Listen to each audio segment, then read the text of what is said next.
After paying the bill, I realized I forgot my hat. When I came back, the manager yanked me into the kitchen and bolted the door.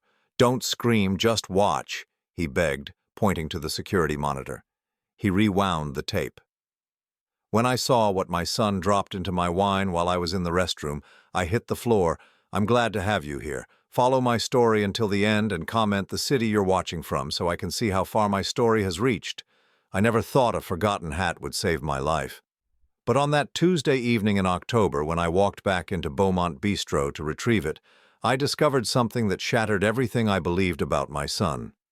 My name is Sidney Hammond, and at 63 years old, I thought I knew who I could trust. After losing my husband Robert 2 years ago, Charles had become my anchor, my only family, or so I believed. The evening started like so many others had over the past few months. Charles called around 3 o'clock, his voice carrying that careful tone he'd been using lately, the one that made me feel like I was made of glass. "Mom, how about dinner tonight? That place you like, Beaumont Bistro?" I hesitated. We'd been there 4 times in the past 2 months, which seemed excessive for Charles, who usually preferred chain restaurants. But I was lonely and my son's attention felt precious these days. "That sounds lovely, sweetheart. 7 o'clock? Perfect. And Mom, maybe we could share a bottle of wine. You've seemed so tense lately." I frowned, touching the pearl necklace Robert had given me for our 20th anniversary. Tense? I hadn't felt tense until Charles started pointing it out. "I don't usually drink wine, you know that." "Come on, Mom, 1 glass won't hurt. You deserve to relax." There it was again, that insistent tone wrapped in concern. I found myself agreeing, though something in my chest tightened. Beaumont Bistro sat on Maple Street like a warm jewel against the October evening. The amber lights spilled through tall windows, and the familiar scent of garlic and rosemary greeted me as I stepped inside. Charles was already there, seated at table 12 near the kitchen entrance. His fingers drummed against the mahogany surface, and he kept glancing at his watch. "You're early," I said, settling into the chair across from him. The soft jazz playing overhead couldn't quite mask the tension radiating from my son. Traffic was light.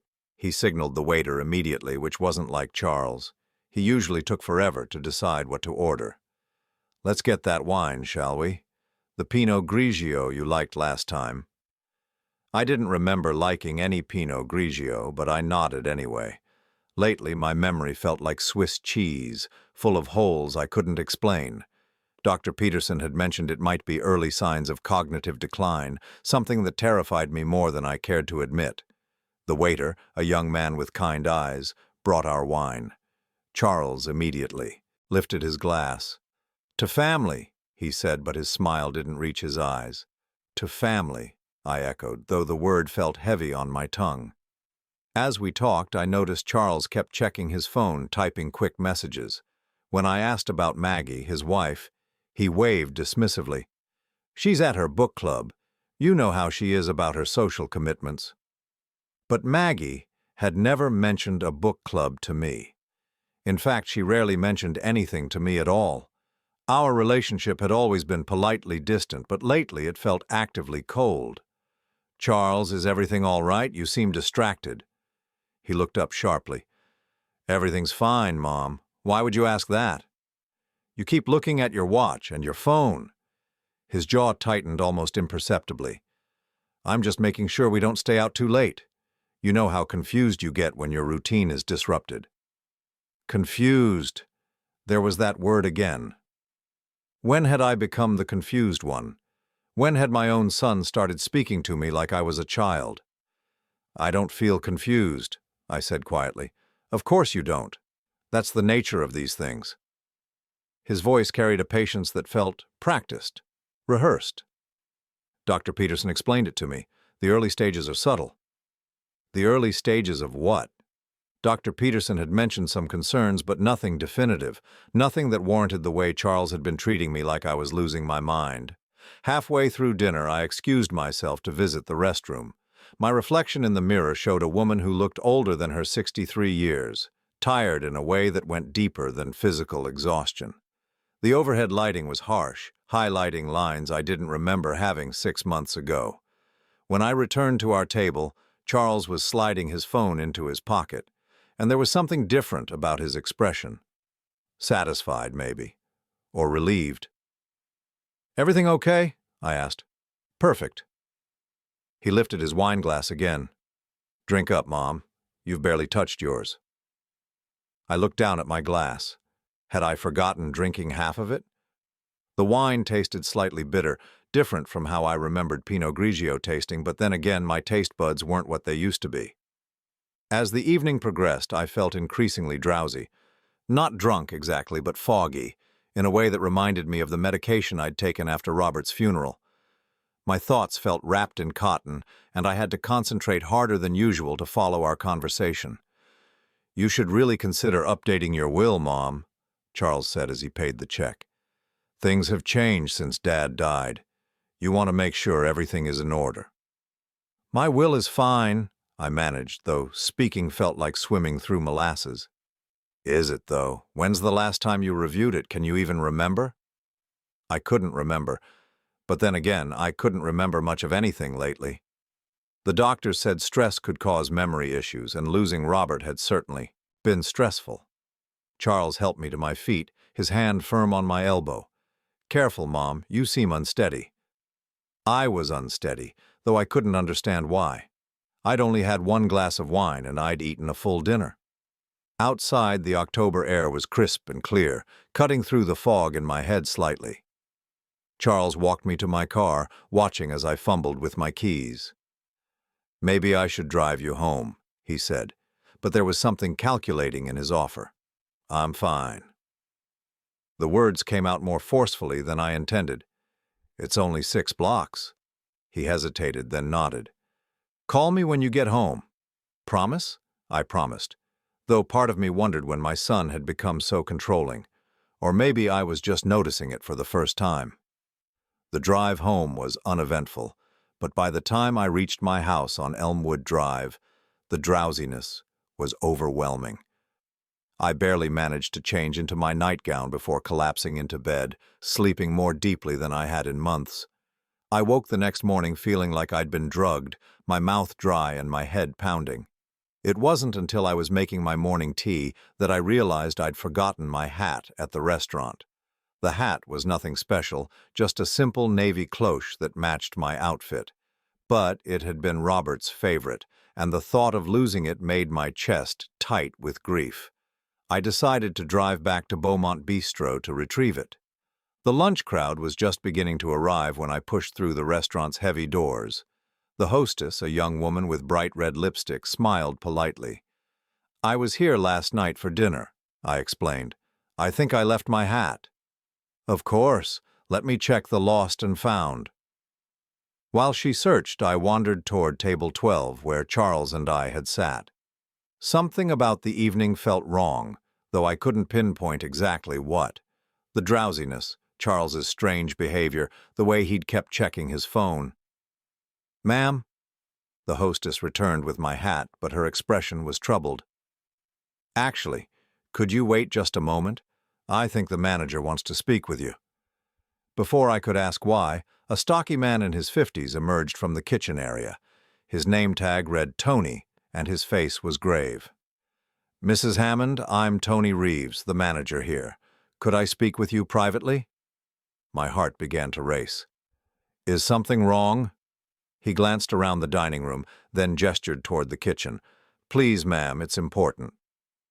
I followed him through the swinging doors, past busy prep cooks and steaming pots. He led me to a small office off the main kitchen, closing the door behind us.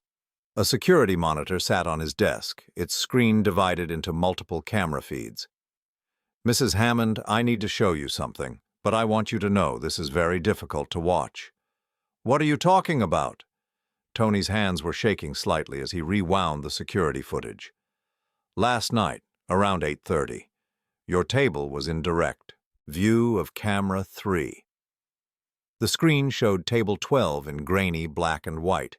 I could see myself and Charles, the wine glasses, the familiar scene from the night before. Tony fast-forwarded through several minutes of normal dinner conversation. "Watch carefully now," he said, his voice barely above a whisper. "This is when you went to the restroom." On screen, I watched myself stand and walk away from the table. Charles immediately pulled out his phone, typed something quickly, then looked around to make sure no one was watching. What happened next made my blood turn to ice. Charles reached into his jacket pocket and pulled out a small vial. With practiced efficiency, he emptied its contents into my wine glass, swirling it gently to mix whatever it was with the remaining wine. Then he sat back, sliding the vial back into his pocket, and checked his watch again. I felt the world tilt sideways.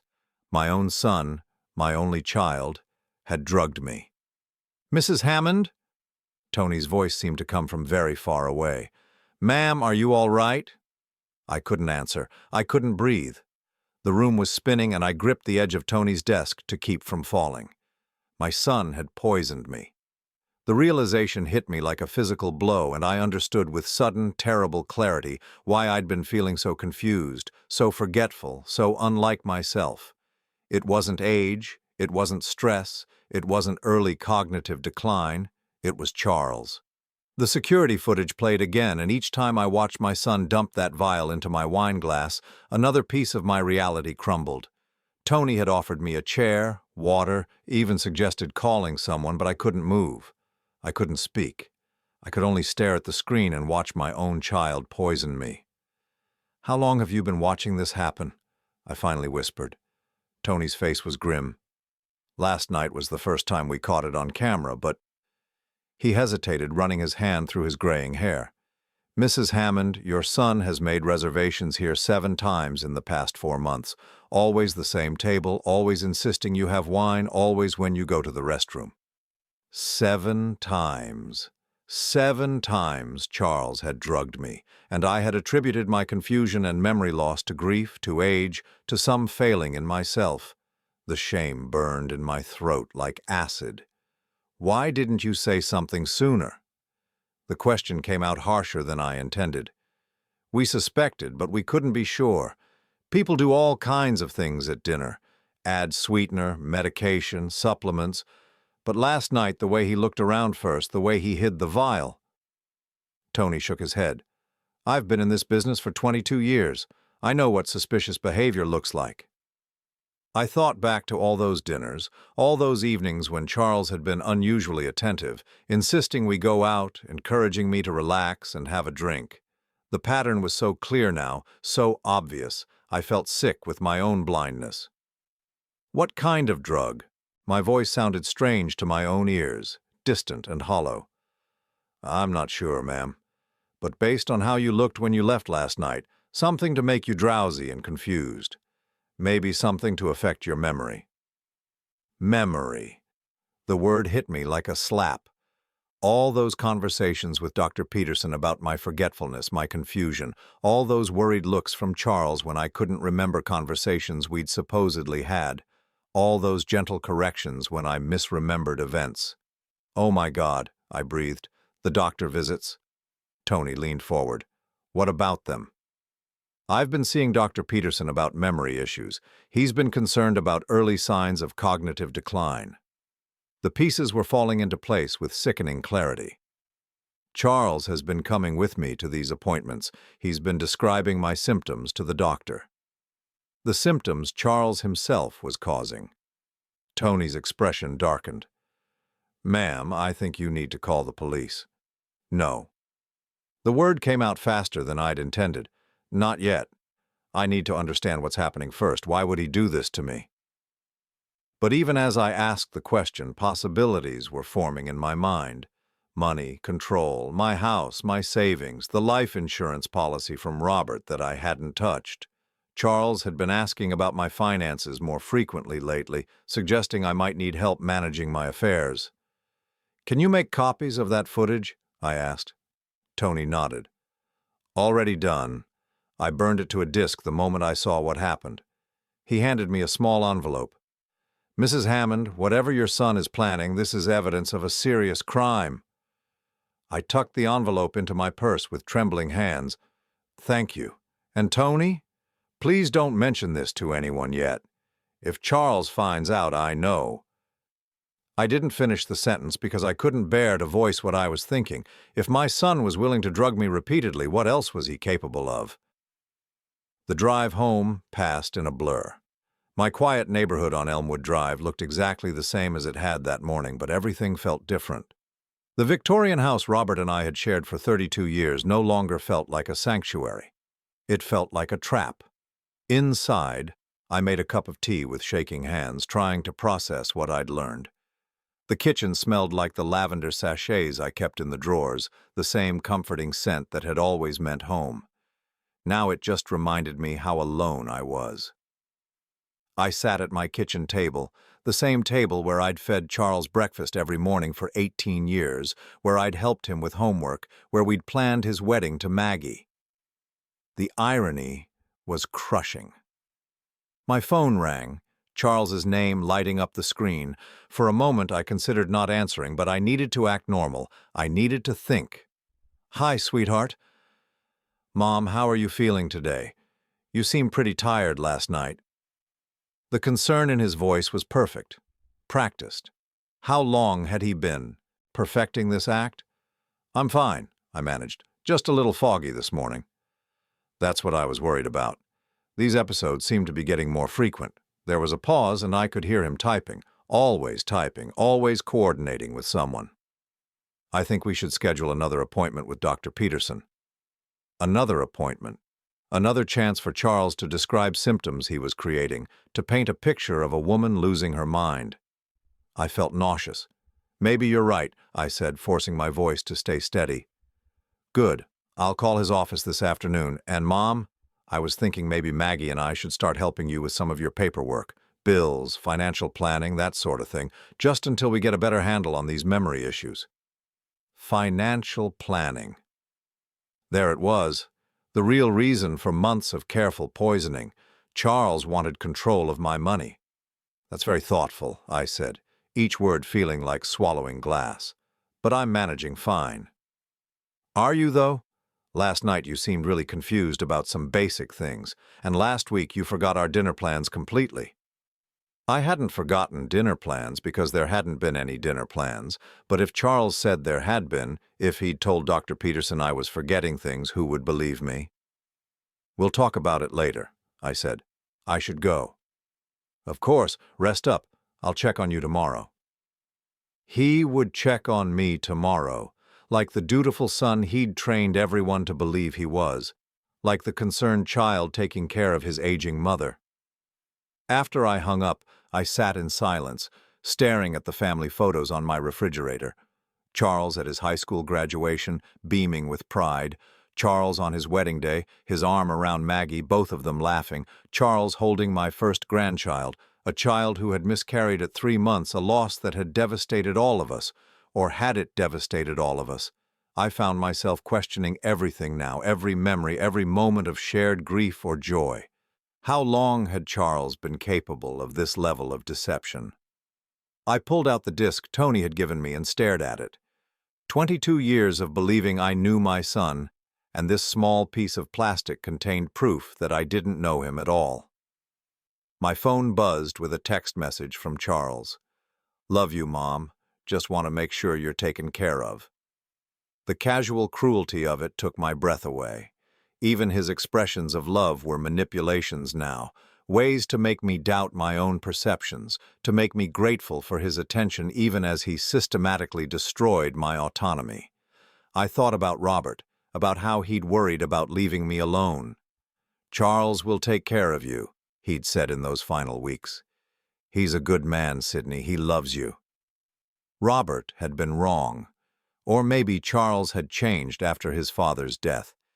Maybe grief had broken something in him, or maybe the person I thought I'd raised had never existed at all. I walked through my house, really looking at it for the first time in months. Robert's reading chair in the study, still positioned exactly where he'd left it. The grandfather clock in the living room that chimed every hour, marking time I no longer felt I could trust. The photographs on the mantel, a lifetime of memories that now felt contaminated by doubt. In Robert's study, I found the files I'd been avoiding since his death. Insurance policies, investment accounts, the deed to the house, Everything was in my name now, everything Charles would inherit when I died. But what if he didn't want to wait? I sat at Robert's mahogany desk and opened my laptop, something I'd been doing less and less lately because the computer seemed to confuse me more than it used to.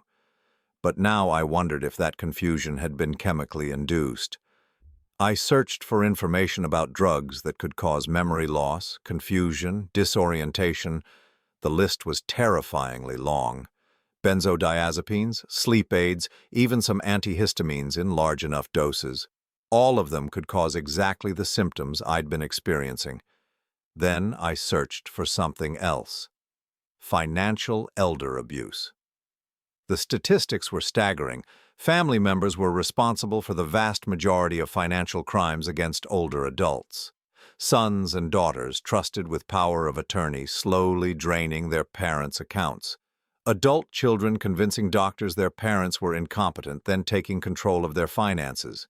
It was a playbook, and Charles was following it perfectly. My phone rang again, Maggie's name this time. I almost didn't answer, but curiosity won out. "Sydney, how are you feeling?" Her voice carried the same practiced concern as Charles's. "I'm fine, Maggie. Why?" "Charles mentioned you had another one of your confused episodes last night. He's really worried about you." Another one of my confused episodes, as if they were a regular occurrence, as if everyone knew about them except me. "I'm not confused," I said carefully. There was a pause, the kind of pause people make when they're choosing their words carefully. "Of course you don't feel confused, Sydney. That's part of the condition. Charles and I were talking, and we think it might be time to consider getting you some additional help around the house." Additional help, a caregiver, probably. Someone to monitor me, to make sure I was taking my medication, to witness my declining mental state. Someone who could testify later that Sydney Hammond was clearly not competent to manage her own affairs. "That won't be necessary," I said. "Well, we can discuss it when you're feeling more like yourself." Another pause. "Charles is setting up that appointment with Dr. Peterson. We want to make sure you get the help you need." After Maggie hung up, I sat in Robert's chair and tried to remember the last time I'd felt truly like myself. It had been months, maybe longer. The drugging explained the recent incidents, but what about before that?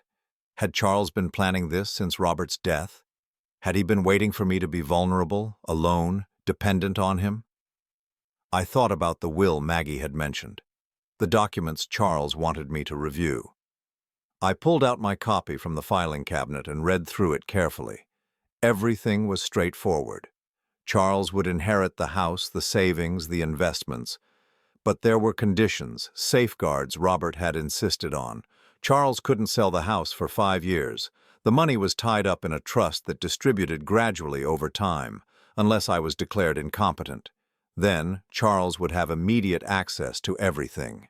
The realization hit me like a physical blow. This wasn't just about money, this was about erasing me entirely, making me disappear into my own confusion while my son took control of everything Robert and I had built together. But I wasn't confused anymore. I was angry. And for the first time in months, my mind felt completely, crystal clear. I spent the next 3 days pretending to be the confused, forgetful woman Charles needed me to be, while secretly investigating the scope of his betrayal. What I discovered was worse than I had imagined. It started with my medical files. Dr. Peterson's office was happy to send me copies of my records when I called, claiming I needed them for insurance purposes. When the thick manila envelope arrived, I spread the contents across Robert's desk with trembling hands. The pattern was devastating in its clarity.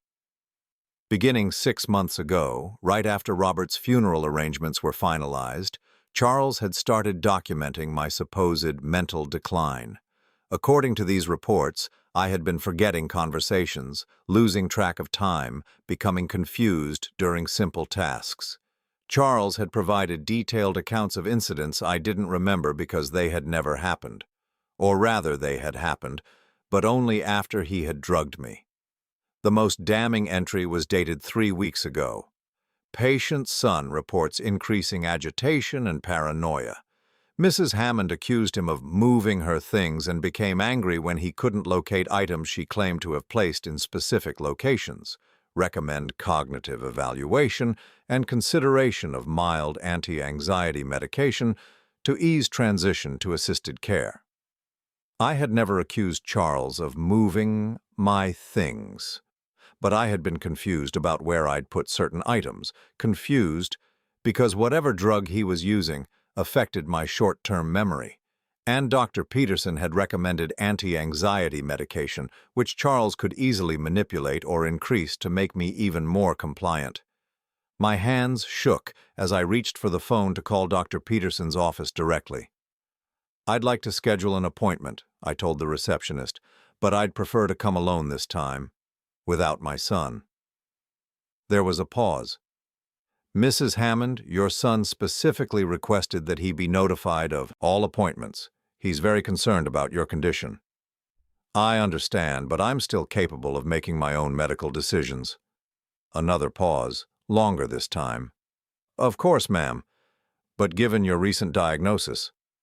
"What diagnosis?" The silence stretched uncomfortably. "Mrs. Hammond, perhaps you should discuss this with your son or Dr. Peterson directly." I hung up, my heart racing. What diagnosis? What had Charles told them that I didn't know about? I called back and asked to speak to Dr. Peterson immediately. When he came on the line, his voice carried the careful, patient tone people use with confused elderly patients. "Sydney, how are you feeling today?" "I'm feeling like I need to understand what diagnosis you've given me." A long pause. "Sydney, we discussed this last week. You have early-stage dementia, possibly Alzheimer's. We talked about treatment options and care planning." The room spun around me. "I was never given that diagnosis." "You were there, Sydney. Charles was with you. We talked for over an hour about your options." But I hadn't been there. Last week I'd been home and Charles had said he was meeting with a client. He'd visited Dr. Peterson without me, impersonated a family meeting, and received a diagnosis for a condition I didn't have. "I'd like to come in for an independent evaluation," I said carefully. "Alone." "Sydney, that's not advisable in your condition. Charles has power of attorney for medical decisions. Any new evaluations would need to go through him." Power of attorney.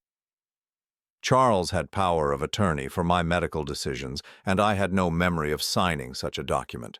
But given how many times he drugged me over the past months, given how many gaps I had in my memory, I might have signed anything.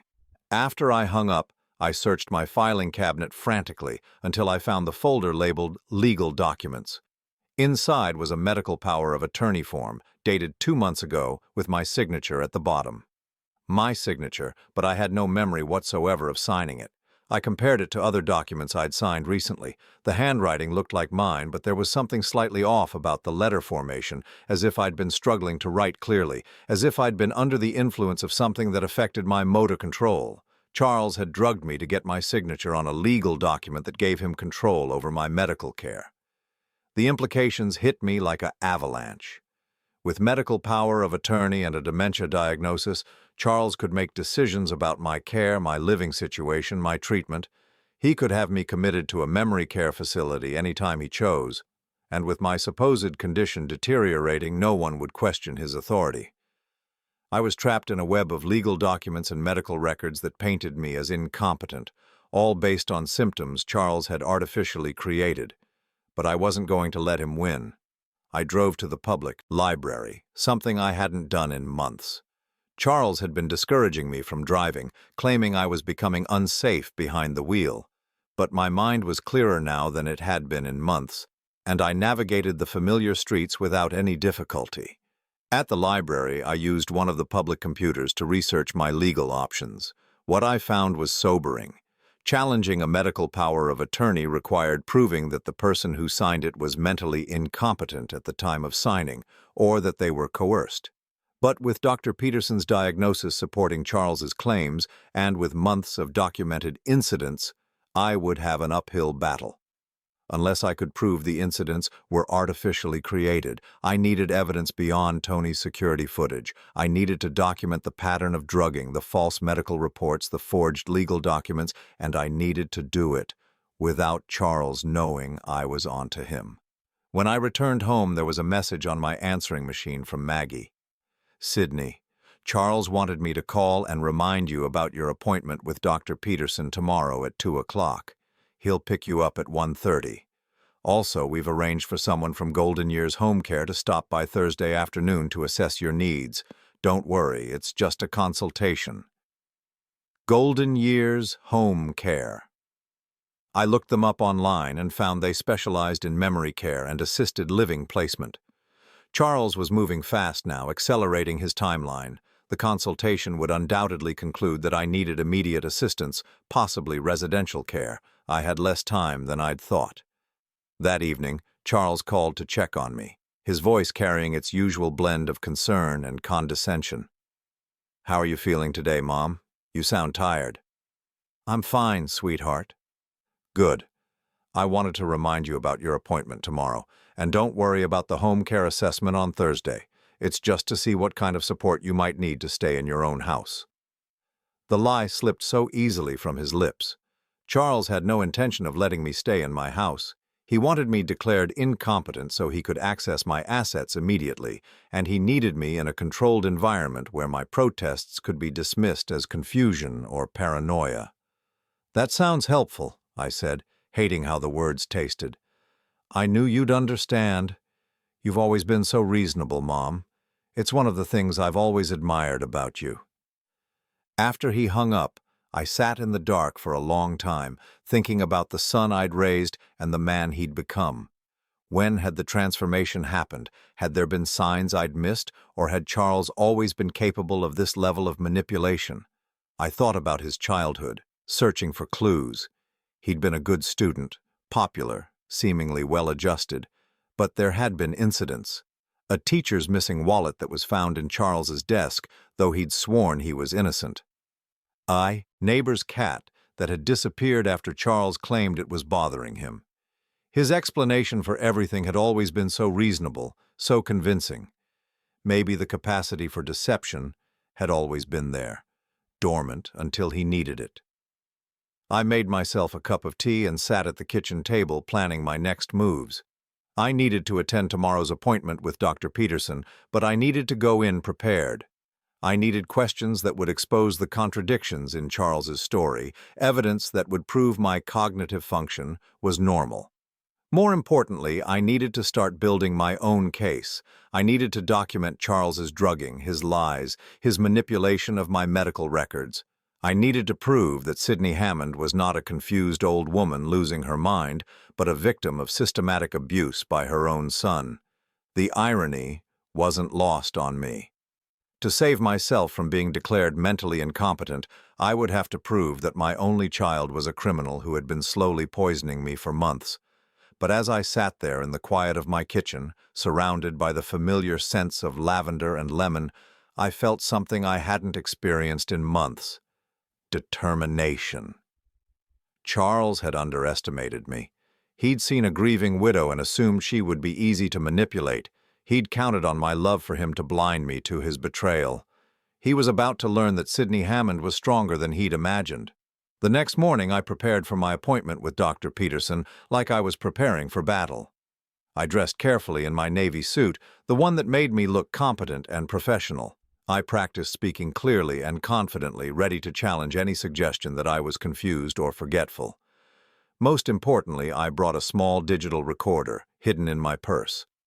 Whatever happened in that appointment, whatever lies Charles told or false diagnoses Dr. Peterson offered, I would have evidence. Charles arrived precisely at 1:30, his smile warm and concerned. "Ready to go, Mom?" "I'm ready," I said, and for the first time in months I meant it. In the car, Charles chatted casually about the weather, his work, Maggie's latest projects. To anyone observing, we looked like a loving son taking his mother to a medical appointment. But I was studying him now with new eyes, watching for tells, for signs of the deception I knew was coming. "I should mention," he said as we pulled into Dr. Peterson's parking lot, The doctor might ask some questions that seem repetitive. He's just checking your cognitive function, making sure we're tracking your condition properly. Tracking my condition, as if my mental decline was an established fact rather than something he was actively creating. "I understand," I said, my hand closing around the recorder in my purse. What Charles didn't understand was that I would be tracking something too. Every lie he told, every manipulation he attempted, every piece of evidence I needed to expose him. The war for my freedom was about to begin, and I was no longer fighting blind. Dr. Peterson's office smelled like disinfectant and false hope. I sat in the familiar waiting room, my hand resting on the concealed recorder in my purse, while Charles flipped through a magazine beside me. To any observer, we were simply a devoted son accompanying his aging mother to a medical appointment, but I knew better now. "Mrs. Hammond," the nurse called my name with the gentle tone reserved for fragile patients. I stood, steady and determined, while Charles immediately rose to join me. "Actually," I said, surprising myself with my firmness, "I'd like to speak with Dr. Peterson alone first." Charles's eyes flickered, just for a moment before his concerned expression returned. "Mom, we discussed this. The doctor wants me there to help explain your symptoms." "I can explain my own symptoms, Charles." Dr. Peterson appeared in the doorway, a thin man in his 60s with kind eyes that I'd once trusted completely. "Why don't we all go in together? Charles has been so helpful in tracking your condition." The way he said condition made my skin crawl, as if my mental state was already decided, already documented, already beyond my control. In his office, I settled into the chair across from Dr. Peterson's desk, hyper-aware of every word I was about to hear. Charles took the chair next to me, his hand resting protectively on my shoulder in a gesture that would have seemed loving to anyone who didn't know the truth. I quietly activated the recorder. "Sydney, how have you been feeling since our last visit?" Dr. Peterson asked, consulting his notes. "I feel fine, clear-headed, alert." I spoke carefully, enunciating each word. "In fact, I don't remember our last visit. When exactly was it?" Charles squeezed my shoulder. "Mom, we were here last Tuesday. We talked about your diagnosis." "I wasn't here last Tuesday. I was home all day working in my garden." Dr. Peterson's expression grew concerned. "Sydney, you were definitely here. We had a lengthy discussion about your test results and treatment options." "What test results? I haven't taken any cognitive tests." The doctor and Charles exchanged a look that made my blood boil. The look said, "See? This is exactly what we're dealing with." "Mom," Charles said gently, "you took the mini mental state exam. You scored 18 out of 30. Dr. Peterson explained that anything below 24 indicates cognitive impairment." I stared at him. "I never took any test." "You did," Dr. Peterson said softly. "Charles, perhaps you could step out for a moment. Let me speak with your mother privately." Charles hesitated. "Are you sure that's wise? She's been having more episodes lately." "What episodes?" I demanded. "Just this morning you couldn't remember where you put your car keys. Yesterday you called me 3 times asking the same question about your medication." None of this was true. My car keys had been exactly where I always kept them. I hadn't called Charles at all yesterday, let alone 3 times, but if this was what he'd told Dr. Peterson, if this was the pattern he'd been establishing for months, "I'll be fine," Dr. Peterson assured Charles. "Just a few minutes." After Charles reluctantly left, the doctor leaned forward, his expression sympathetic. "Sydney, I know this is difficult. Memory loss can be frightening and confusing, but Charles has been documenting concerning changes in your behavior for months now. What if I told you that Charles has been drugging me?" Dr. Peterson blinked. "Drugging you?" "What if I told you that everything he's reported about my confusion and memory loss has happened only after he's given me something? That I have video evidence of him putting drugs in my wine?" The silence stretched between us. Then Dr. Peterson spoke, his voice infinitely gentle. "Sydney, paranoid delusions are unfortunately common in early-stage dementia.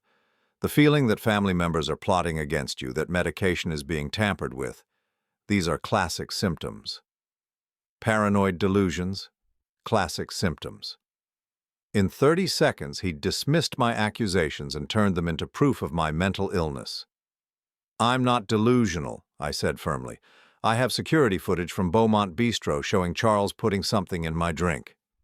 "Sydney, I know you believe that's what you saw, but sometimes our mind plays tricks on us. Charles loves you. He's been taking such good care of you." I felt the walls closing in. This was the trap Charles had built so carefully. Any protest I made could be dismissed as confusion. Any accusation could be labeled as paranoia. The more insistent I became about the truth, the more it would seem to prove his case. "What would it take," I asked carefully, "for you to believe me?" Dr. Peterson considered this. "Well, if Charles were actually drugging you, there would be evidence. Blood tests showing the presence of unauthorized substances. Physical evidence of the drugs themselves. Blood tests.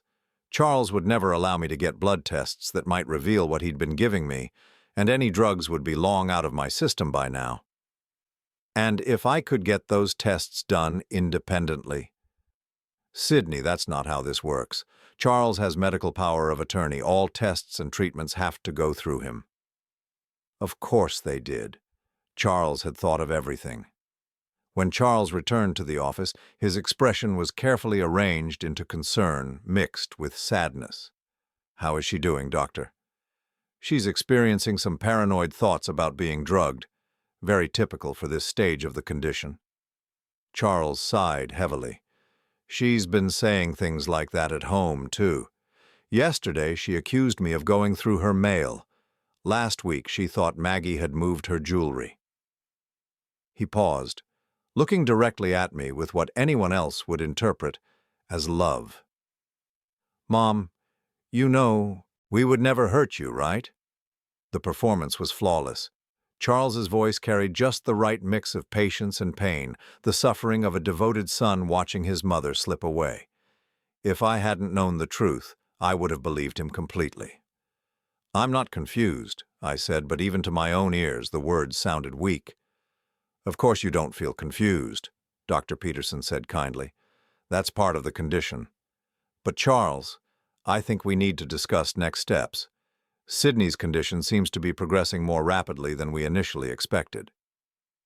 "Next steps?" I felt the trap closing tighter. Charles nodded gravely. "That's what I was afraid of. The home care assessment is scheduled for tomorrow.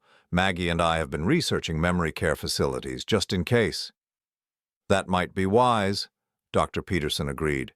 "Sydney would benefit from a structured environment with trained professionals." They were talking about me as if I wasn't there, as if I was already incapable of making my own decisions. The cruelty of it took my breath away. "I want a second opinion," I said suddenly. Both men turned to look at me. Charles's expression never wavered, but something flickered behind his eyes.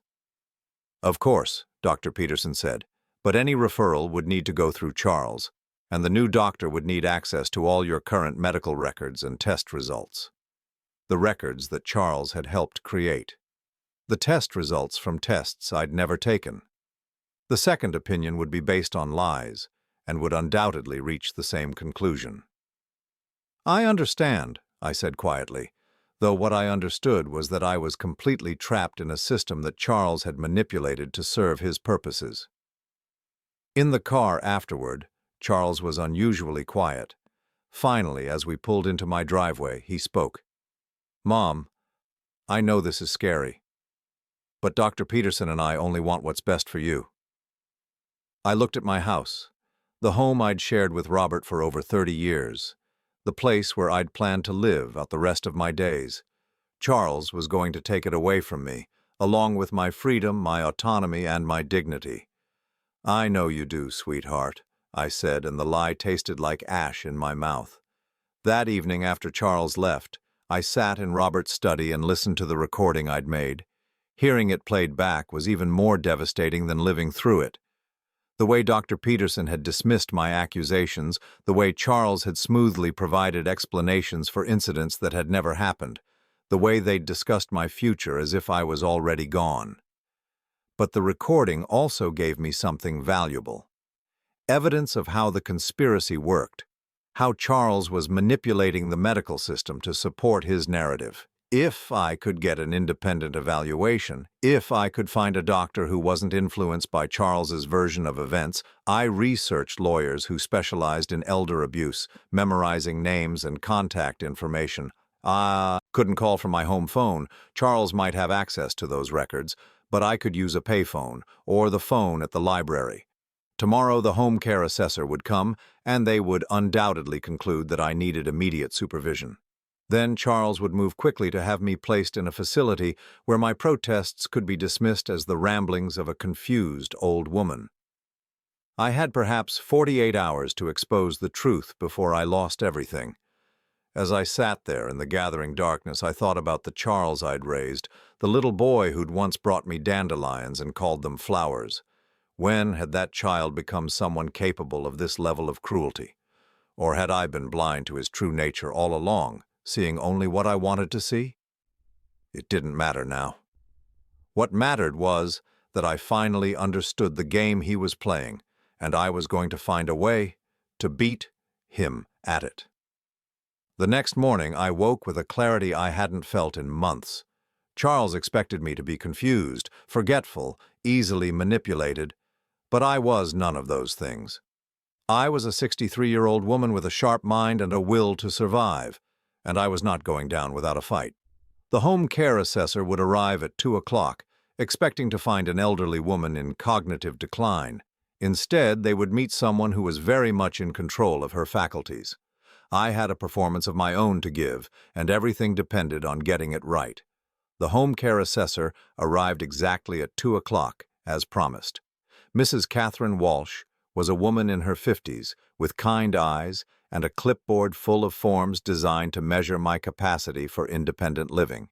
What she didn't know was that I had spent the morning preparing for the most important performance of my life.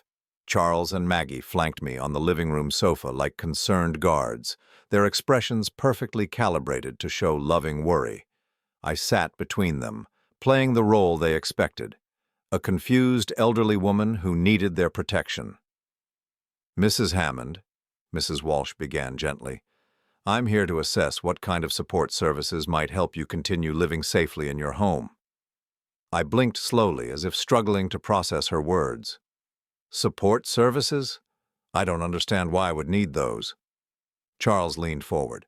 "Mom, we've talked about this. You've been having some memory issues, some confusion. We just want to make sure you're safe." "Have I?" I asked, letting my voice carry a tremor of uncertainty. "I feel fine." Mrs. Walsh made a note on her clipboard. Over the next hour, she asked me questions about my daily routine, my ability to manage medications, my cooking habits. I answered some correctly and fumbled others deliberately, creating the impression of someone whose cognitive abilities were inconsistent. When she asked me to remember a list of 3 words and repeat them back after 5 minutes, I remembered 2 and claimed I couldn't. Recall the third. When she asked me to draw a clock showing 3:15, I made the hands slightly wrong.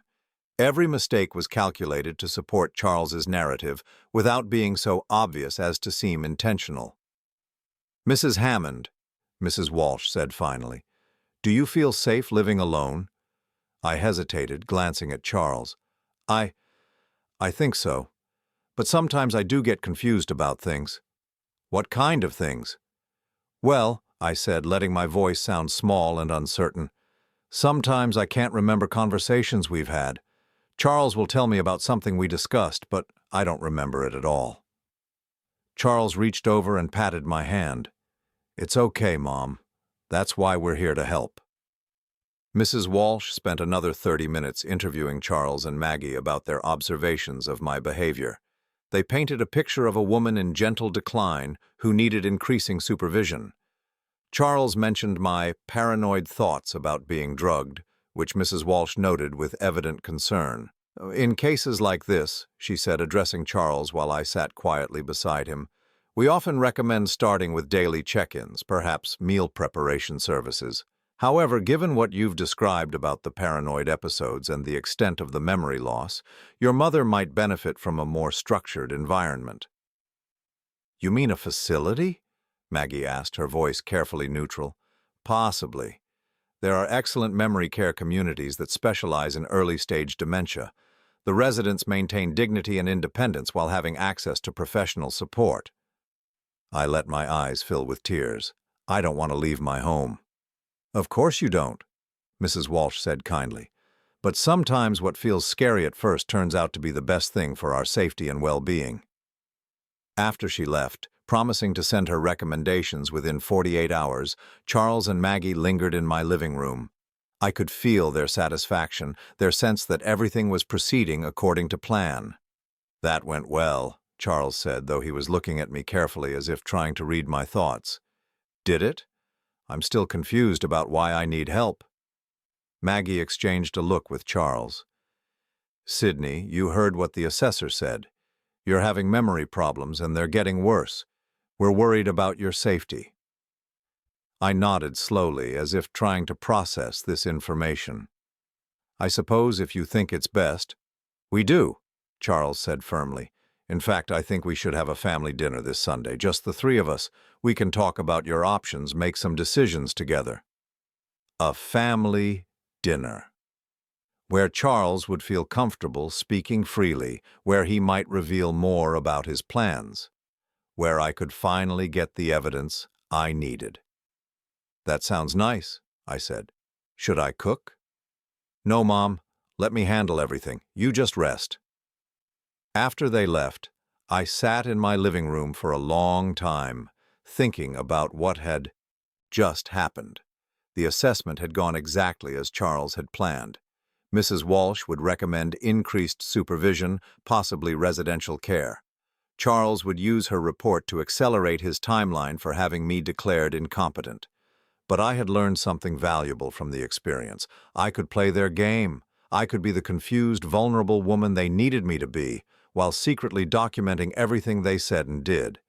The family dinner would be my opportunity to get Charles to reveal the full scope of his plan. But I needed to be careful. If he suspected I was onto him, if he realized I was recording our conversations or gathering evidence, he could move quickly to have me committed before I could expose the truth. Sunday arrived gray and cold, matching my mood as I prepared for what I knew would be my last dinner with Charles and Maggie. I dressed carefully in a simple sweater and skirt, the kind of outfit a confused elderly woman might choose. I hid the digital recorder in my cardigan pocket, making sure it was easily accessible. Charles arrived at 5 o'clock with grocery bags full of ingredients for what had once been my favorite meal, pot roast with vegetables. The irony wasn't lost on me that he was cooking the comfort food of my childhood for the dinner where he planned to discuss taking away everything I had left. "How are you feeling today, Mom?" he asked as he unpacked the groceries in my kitchen. "A little tired," I said, settling into a chair at the kitchen table. "Sometimes I wonder if I'm getting old." "We all get older, Mom. The important thing is making sure you're taken care of." Maggie arrived 30 minutes later with a bottle of wine. My stomach clenched as I watched her place it on the counter. Would Charles try to drug me again tonight? Did he think I needed to be incapacitated for this conversation? "Should we open this?" Maggie asked, holding up the bottle. "I don't think Mom should have wine," Charles said quickly. "Remember what Dr. Peterson said about alcohol interfering with her medications?" I wasn't taking any medications that would be affected by alcohol, but I nodded obediently. "You're probably right. I'll just have water." As Charles cooked, he kept up a steady stream of conversation about inconsequential things, the weather, his work, Maggie's new hobby of pottery. But I could sense the tension underneath, the weight of what he planned to discuss. During dinner, the conversation gradually shifted to more serious topics. "Mom," Charles said, cutting his pot roast into precise pieces, "Maggie and I have been thinking about what Mrs. Walsh said, about your options." "What did she say again? I'm having trouble remembering." "She recommended increased supervision, possibly a care facility that specializes in memory issues." I looked up from my plate, letting confusion cloud my features. "A care facility? You mean like a nursing home?" "Not a nursing home," Maggie said, quickly. "More like an assisted living community, A place where you'd have your own apartment but with people to help you with daily tasks. But I like my house. Robert and I were so happy here. Charles reached across the table and took my hand. I know, Mom, but Robert wouldn't want you to be unsafe. He'd want you to be somewhere you could get the help you need. What kind of help?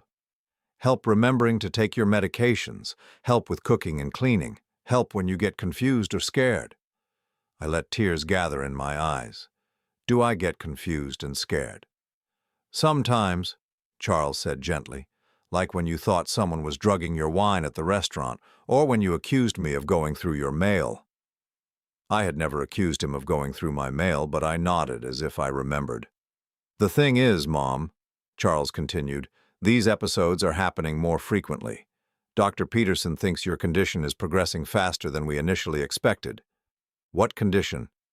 Your dementia, Mom. We've talked about this. I stared at him blankly. I have dementia? Charles and Maggie exchanged a look. Yes, Mom. Early-stage Alzheimer's disease. That's why you've been having memory problems. But I feel fine. People with dementia often feel fine, Maggie explained. That's part of the disease. It affects your ability to recognize your own symptoms. This was the opening I'd been waiting for. I activated the recorder in my pocket. I don't understand, I said, making my voice small and frightened. If I have dementia, what's going to happen to me? Charles squeezed my hand. We're going to take care of you, Mom. That's what families do. But how? I mean, what about my house, my money, all the things Robert and I saved? Don't worry about any of that, Charles said smoothly. I'll handle all the financial stuff. That's why you gave me power of attorney, remember? Did I? Yes, Mom. A few months ago, you signed the papers because you were worried about making mistakes with your bills and investments. I hadn't signed any papers willingly, but I nodded as if trying to remember. So you'll take care of everything? Everything, Charles confirmed. Your house, your savings, your investments, I'll make sure it's all managed properly. What about when I die? Will you inherit everything? Charles hesitated for just a moment. Mom, let's not talk about that right now. But I want to know. Robert always said the house should stay in the family. It will stay in the family, Maggie said. Charles's family. But what if Charles dies before me? What happens then? Another hesitation. Well, then Maggie would inherit everything. But Mom, that's not going to happen. We're going to take care of you for many years to come. I nodded, filing away this information. If I died or was declared permanently incompetent, Charles would inherit everything immediately. If Charles died first, Maggie would get everything. They had planned for all contingencies. There's something else we need to discuss, Charles said, refilling his water glass. The care facility has a waiting list, but there's been a cancellation. They have an opening next week. Next week?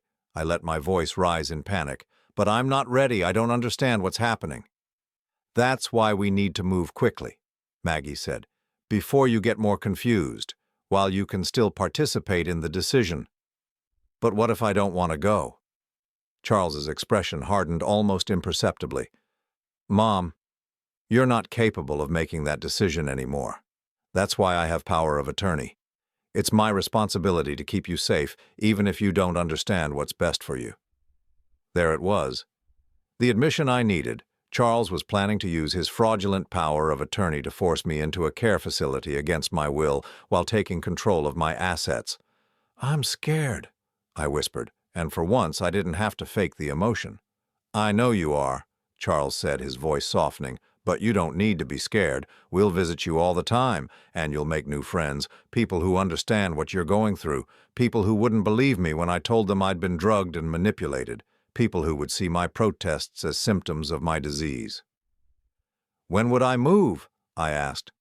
Next Thursday, Charles said. That gives us a few days to pack your things and get everything sorted. 4 days. I had 4 days to expose Charles before he could have me committed to a memory care facility where my voice would be silenced forever. I think I need to lie down, I said, standing shakily. This is all very overwhelming. Of course it is, Maggie said. "Why don't you rest? We'll clean up here." As I walked toward my bedroom, I heard Charles and Maggie talking quietly in the kitchen. I paused in the hallway, straining to hear. "Do you think she suspects anything?" Maggie asked. "No," Charles replied. "She's exactly where we need her to be. Confused, compliant, ready to accept whatever we tell her." "And the house?" "We can put it on the market as soon as she's settled in the facility. The real estate agent thinks we can get at least $500,000 for it." "What about the investments?" "Those will take a little longer to access, but once she's been in care for 6 months, I can petition the court to have her declared permanently incompetent. Then we'll have complete control over everything." My hands shook as I listened to them plan my future, my erasure, my disappearance into a system designed to silence me. But I had what I needed now. I had their confession, recorded in their own words. In my bedroom, I sat on the edge of the bed and listened to the recording I'd just made, Charles and Maggie discussing my fake diagnosis, my fraudulent power of attorney, their timeline for taking my house and assets. It was all there, clear and undeniable. Now I just had to figure out how to use it before Thursday arrived. Monday morning, I woke with the clarity of someone who had finally stopped pretending to be someone else.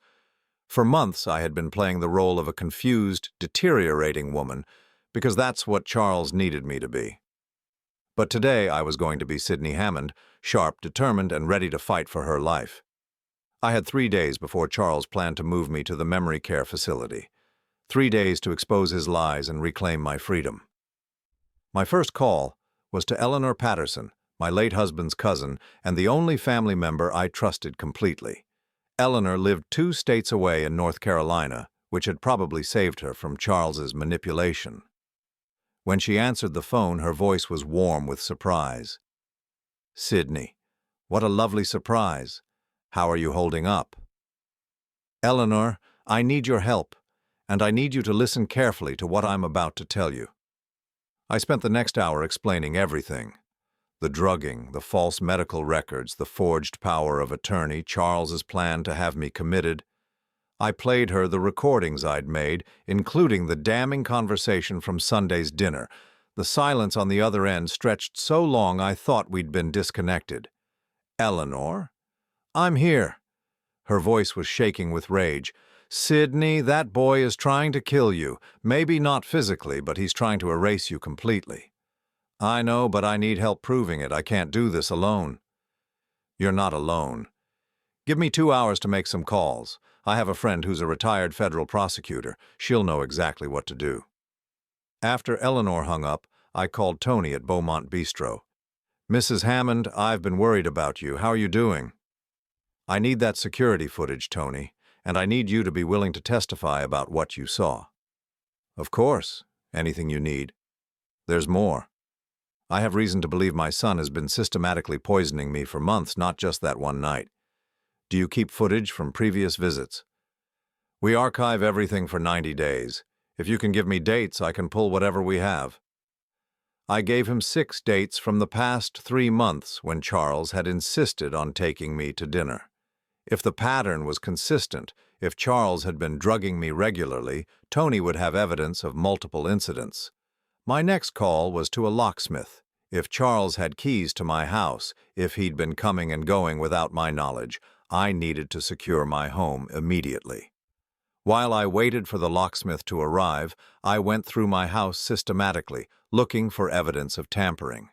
In my medicine cabinet, I found 2 prescription bottles I didn't recognize. Sleep aids prescribed by Dr. Peterson that I had no memory of receiving. The dates on the bottles corresponded with some of my worst episodes of confusion and memory loss. Charles had been supplementing the restaurant druggings with medication I wasn't aware I was taking. I took photos of everything, the medicine bottles, the forged power of attorney documents, the medical records showing tests I'd never taken. I uploaded the photos to a cloud storage account that Charles couldn't access, along with the audio recordings from Sunday's dinner. The locksmith arrived at noon and changed all my locks within an hour. When he handed me the new keys, I felt like I was reclaiming my own home. At 2 o'clock, Eleanor called back. Sydney, my friend Patricia, wants to conference you in with a detective she knows in your area. Detective Maria Santos specializes in elder abuse cases. Can you talk now? For the next hour, I told my story to Detective Santos, who listened without interruption. When I finished, she was quiet for a long moment. Mrs. Hammond, this is one of the most sophisticated elder abuse cases I've encountered. Your son has created an entire false reality to support his claims. But you've done something remarkable. You've documented everything. The recordings alone are enough to charge him with conspiracy and fraud. What happens next? We're going to need you to file a formal complaint, and we'll need to get you to a hospital for blood and urine tests to see if any drugs are still in your system. Do you feel safe staying in your house tonight? Yes, I changed the locks. Good. Can you come to the station tomorrow morning? We'll start the process of getting your medical power of attorney revoked and exposing what your son has been doing. That evening, Charles called to check on me, as he had every evening for months. Hi, Mom. How are you feeling today? For the first time in months, I answered honestly. I'm feeling clear-headed, Charles. Clearer than I've been in a long time. There was a pause. That's good. Are you excited about moving on Thursday? I think you're going to love Sunset Manor. Sunset Manor. Even the name was designed to evoke peaceful endings. Actually, Charles, I've been thinking about our conversation yesterday, about the power of attorney. What about it? I was wondering if you could bring me the original documents. I'd like to read through them again. Another pause, longer this time. Mom, you don't need to worry about that paperwork. It's all taken care of. But I'd like to see it. It's my signature, isn't it? I should be able to read what I sign. Mom, you're getting confused again. We've been through this. Dr. Peterson said, what if I told you I never took those cognitive tests? What if I told you I was never diagnosed with dementia? The silence stretched between us like a chasm. Mom, this is exactly what Dr. Peterson warned us about. Paranoid thoughts, denial of your condition. It's a classic symptom. But his voice had changed. The careful patience was gone, replaced by something harder, more urgent. What if I told you I have recordings of you and Maggie planning to sell my house? The line went dead. Within 10 minutes, I heard a car in my driveway. Through the window, I watched Charles get out of his BMW and walk quickly to my front door. He tried his key, but of course it didn't work. The pounding on the door was sharp, insistent. Mom, open the door. I didn't answer. Mom, I know you're in there. We need to talk. The pounding became more urgent. Charles was losing control, abandoning the careful facade he'd maintained for months. This was the real Charles. Angry, entitled, dangerous when he didn't get what he wanted. I called Detective Santos. He's here, I said quietly. Charles is at my house demanding to be let in. Stay inside. Lock all your doors. I'm sending a patrol car. For 20 minutes, Charles circled my house, trying windows, checking the back door, shouting increasingly desperate demands that I let him in. I watched from my bedroom window as he called someone on his cell phone, probably Maggie, probably Dr. Peterson, trying to coordinate a response to my sudden resistance. When the police car arrived, Charles immediately switched back to his concerned son persona. I watched him approach the officers, his body language conveying worry and frustration. He was probably telling them that his demented mother had locked herself in the house and was having a paranoid episode. But Detective Santos had briefed these officers. Instead of helping Charles gain entry to my house, they asked him to step away from the property. I opened my front door and spoke to the officers through the screen. Mrs. Hammond, are you all right? I'm fine, officer, but I don't want my son on my property. Charles stepped forward. Officers, my mother has Alzheimer's disease. She's confused and frightened. I have medical power of attorney. Sir, we're going to need to see documentation of that power of attorney, and we're going to need to speak with Mrs. Hammond privately. The look Charles gave me through the screen door was unlike anything I'd ever seen from him before. Not the practiced concern, not the patient love, but pure hatred. In that moment, I saw who my son really was, someone who viewed me not as his mother but as an obstacle to be removed. The next morning, I sat in Detective Santos's office, signing formal complaints and providing evidence. Tony from Beaumont Bistro brought security footage from 6 different evenings, showing Charles drugging my drinks with mechanical precision. The hospital had confirmed traces of benzodiazepines in my system, drugs that weren't prescribed to me and that I had never knowingly taken. Dr. Peterson's office was being investigated for their role in the conspiracy. The medical records showing false diagnoses and fake test results were being examined by experts who could prove they were fraudulent. Most importantly, a judge had granted an emergency order revoking Charles's power of attorney and freezing any access he had to my accounts. "What happens now?" I asked Detective Santos. "Now, we prosecute. Charles and Maggie will be charged with conspiracy, fraud, and elder abuse. Dr. Peterson's involvement is still being investigated, but he'll likely face charges for falsifying medical records." "And me?" "You get your life back, Mrs. Hammond, your real life, not the one they were trying to create for you." That afternoon, I drove to Sunset Manor, the memory care facility where Charles had planned to imprison me. It was a pleasant enough place with comfortable common areas and cheerful staff. But it was still a place where people went to disappear quietly, where their protests could be dismissed as symptoms of their disease. I introduced myself to the director and explained why I was there. "We had no idea," she said, horrified. "Your son seemed so concerned, so devoted. He said you were in denial about your condition." I imagine he was very convincing. "What can we do?" "Help other families recognize the warning signs. Not everyone who claims a family member needs care is telling the truth." 6 months later, I testified at Charles's trial. He sat at the defense table in an expensive suit, looking like the successful businessman he'd always appeared to be. But the evidence was overwhelming. The security footage, the forged documents, the false medical records, the recorded conversations. Maggie had pleaded guilty and testified against Charles in exchange for a reduced sentence. Dr. Peterson had lost his medical license and was facing criminal charges. The careful conspiracy they'd built to erase me had collapsed completely. Charles was sentenced to 8 years in prison for elder abuse, fraud, and conspiracy. As the bailiff led him away, he looked back at me one last time. There was no remorse in his expression, no recognition of what he'd done, only anger that his plan had failed. I felt nothing for him. Not sadness, not anger, not even disappointment. The Charles I had loved, the son I had raised, had never really existed. He had been a mask worn by someone who saw me only as an asset to be acquired. Today I live alone in the house Robert and I shared for 32 years. I take no medications except vitamins. I drive wherever I want to go, manage my own finances, and make my own decisions about my care and my future. Eleanor visits regularly, and I've reconnected with other family members who had been told I was too confused to maintain relationships. I've also become an advocate for elder abuse prevention, working with Detective Santos to help other families recognize the warning signs of financial exploitation. The irony isn't lost on me that Charles's attempt to have me declared mentally incompetent actually proved how sharp my mind really was. I had outsmarted him, outmaneuvered him, and ultimately outlasted him.